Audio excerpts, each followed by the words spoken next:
Hello friends, അസ്സലാമു അലൈക്കും. Rabies കിച്ചണിലേക്ക് എല്ലാവർക്കും സ്വാഗതം. ഇന്ന് നമുക്ക് ചിക്കൻ ബ്രൈഡഡ് ബ്രെഡ് ഓവനൊന്നുമില്ലാതെ സ്റ്റൗ ടോപ്പിൽ എങ്ങനെ തയ്യാറാക്കാമെന്ന് നോക്കാം. അതിനായി ഒരു ബൗളിലേക്ക് ഞാൻ അരക്കപ്പ് ഇളം ചൂടുള്ള പാലെടുത്തിട്ടുണ്ട്. അതിലേക്ക് 1 ടീസ്പൂൺ ഈസ്റ്റ് ചേർത്ത് കൊടുക്കാം. അതോടൊപ്പം 1 ടേബിൾ സ്പൂൺ പഞ്ചസാരയും ചേർത്ത് കൊടുത്തിട്ട് ഇത് നന്നായിട്ടൊന്ന് മിക്സ് ചെയ്ത് ഇതൊന്ന് പൊങ്ങാൻ വേണ്ടിയിട്ട് മാറ്റി വയ്ക്കണം.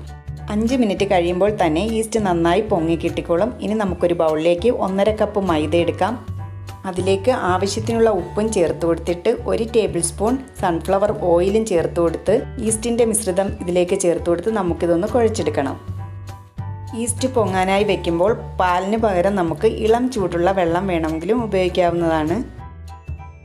ഇത് കുറേശ്ശെയായി ചേർത്ത് കൊടുത്തിട്ട് ചപ്പാത്തിയേക്കാൾ ഒരല്പം കൂടി ലൂസായിട്ടുള്ള ഒരു മാവ് വേണം നമുക്ക് തയ്യാറാക്കി എടുക്കാനായിട്ട്.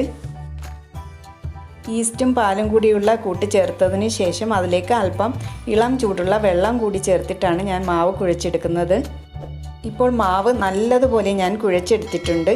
ഇനി ഇതിൻ്റെ മുകളിലേക്ക് അല്പം ബട്ടറോ സൺഫ്ലവർ ഓയിലോ ഒന്ന് പുരട്ടിയതിന് ശേഷം നമുക്ക് ഇത് പൊങ്ങാനായിട്ടൊന്ന് മാറ്റി വയ്ക്കണം. തണുത്ത കാലാവസ്ഥയായതുകൊണ്ട് തന്നെ ഞാൻ കാസറോളിൽ അല്പം ബട്ടർ പുരട്ടിയതിന് ശേഷം അതിലേക്കാണ് ഈ മാവ് പൊങ്ങാനായിട്ട് വെക്കുന്നത്. തണുപ്പുള്ള കാലാവസ്ഥയിൽ നമ്മൾ പാചകം ചെയ്യുന്ന അടുപ്പിൻ്റെ അടുത്തോ കാസറോളിലോ മാവ് പൊങ്ങാനായി വെച്ച് കഴിഞ്ഞാൽ നമുക്ക് 1 മണിക്കൂർ ആകുമ്പോഴേക്കും മാവ് നല്ലതുപോലെ പൊങ്ങി കിട്ടിക്കോളും.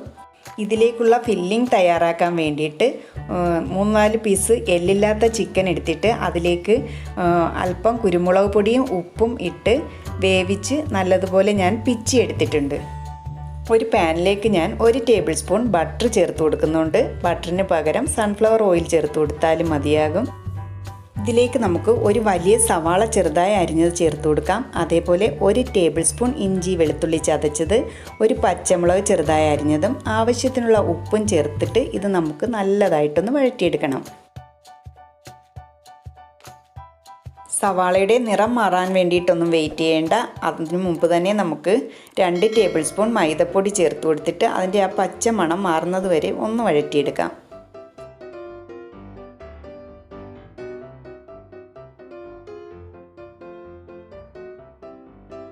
മാവിൻ്റെ ആ റോ ടേസ്റ്റൊക്കെ മാറിയതിന് ശേഷം അതിലേക്ക് നമുക്ക് 1 ടീസ്പൂൺ കുരുമുളക് പൊടിയും 1/2 ടീസ്പൂൺ ഗരം മസാല പൊടിയും ചേർത്ത് കൊടുത്തിട്ട് എല്ലാം കൂടി ഒന്ന് മിക്സ് ചെയ്തെടുക്കണം.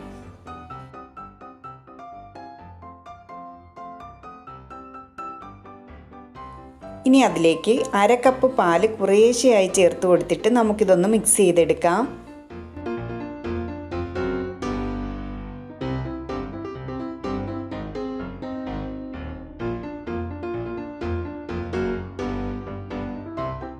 അതിനുശേഷം വേവിച്ച് വെച്ചിരുന്ന ചിക്കനും കൂടി ചേർത്തിട്ട് നമുക്കിതെല്ലാം കൂടി ഒന്ന് മിക്സ് ചെയ്തെടുക്കണം.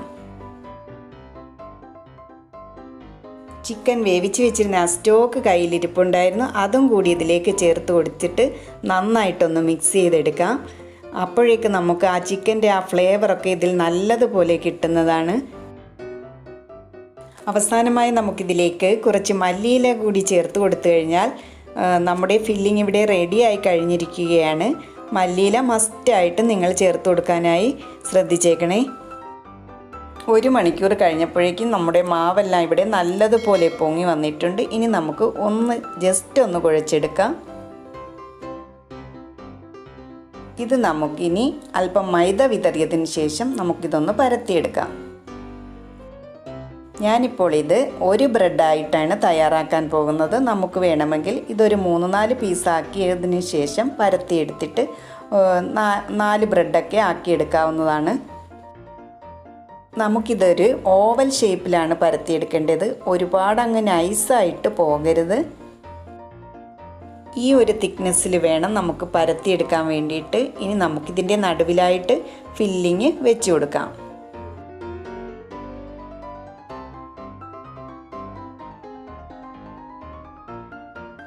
ഇനി നമുക്കിതാ ഇതുപോലെ ചെറുതായി ഒന്ന് ചരിച്ച് മുകളിൽ നിന്ന് താഴെ വരെ 2 സൈഡിലും ഒന്ന് വെട്ടിക്കൊടുക്കാം.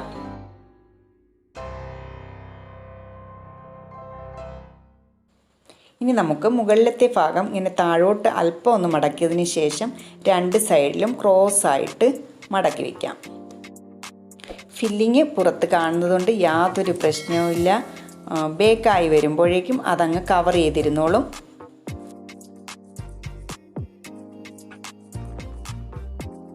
ഇത് ഞാൻ ബട്ടർ സ്പ്രെഡ് ചെയ്ത ഒരു സ്റ്റീൽ പ്ലേറ്റിലേക്കാണ് വെച്ച് കൊടുക്കുന്നത്.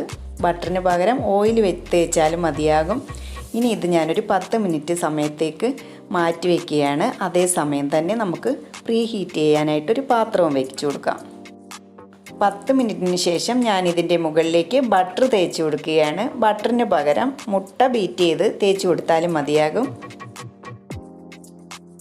ഇതിൻ്റെ മുകളിലേക്ക് ഒരു ഭംഗിക്ക് വേണ്ടിയിട്ട് ഞാൻ അല്പം കറുത്ത എള്ളും വെള്ള എള്ളും ഇട്ട് കൊടുക്കുന്നതാണ്. അതിൻ്റെ ഒന്നും യാതൊരു ആവശ്യവുമില്ല. പ്രീ ഹീറ്റ് ചെയ്യാൻ വെച്ച പാത്രത്തിലേക്ക് ഞാനൊരു റിങ് കൂടി വെച്ച് കൊടുത്തിട്ടുണ്ട്. ഇനി ഇത് അതിൻ്റെ മുകളിലേക്ക് വെച്ച് കൊടുത്തതിന് ശേഷം നമുക്ക് അടച്ച് വെച്ചിട്ട് ഒരു ലോ ടു മീഡിയം ഫ്ലെയിമിൽ ഒരു 35 മിനിറ്റ് സമയം കുക്ക് ചെയ്തെടുക്കാം. കണ്ടോ, നമ്മുടെ ബ്രെഡ് ഇവിടെ കറക്റ്റായിട്ട് കുക്കായി വന്നിട്ടുണ്ട്. നമുക്കിത് പുറത്തെടുത്തതിന് ശേഷം അതിൻ്റെ മുകളിലേക്ക് കുറച്ചുകൂടി ബട്ടർ സ്പ്രെഡ് ചെയ്തതിന് ശേഷം തണുക്കാനായി മാറ്റി വയ്ക്കാം. അപ്പോൾ നമുക്ക് ഇതിൻ്റെ മുകൾ ഭാഗം കുറച്ചുകൂടി ബ്രൗൺ കളറിലേക്ക് കിട്ടും. ഇപ്പോൾ നന്നായി ചൂടാറിയിട്ടുണ്ട്. നമുക്കിതൊന്ന് കട്ട് ചെയ്ത് നോക്കാം.